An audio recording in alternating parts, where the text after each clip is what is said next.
না, আনুষ্ঠানিক প্রতিক্রিয়া হয়তো তারা এখনো দেয়নি, তাৎক্ষণিক প্রতিক্রিয়া তারা বলেছে। তা আমরা আশা করব তারা একটা পজিটিভ দৃষ্টিভঙ্গি নিয়ে এই জাতীয় সংকটের এবং গণতান্ত্রিক উত্তরণের পথটাকে পরিষ্কার করবে, এটা আমরা আশাবাদ ব্যক্ত করি। জি, খুব সম্ভব, অত্যন্ত ভালোভাবে সম্ভব।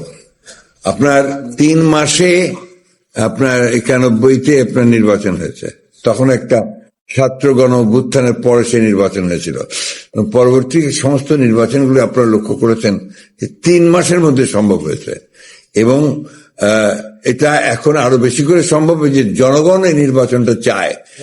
জনগণই আইন শৃঙ্খলা রক্ষার জন্য সবচেয়ে বড় প্রহরী হয়ে দাঁড়াবে। প্রফেসর নিশ্চয়ই এখন পর্যন্ত যতগুলো কাজ করে এসেছেন তাতে করে উনি প্রমাণ করেছেন যে ভবিষ্যতেও তিনি নির্বাচনকে সুষ্ঠু অবাধ করার জন্য এমন কিছু করবেন না যেটা প্রশ্নবিদ্ধ হবে।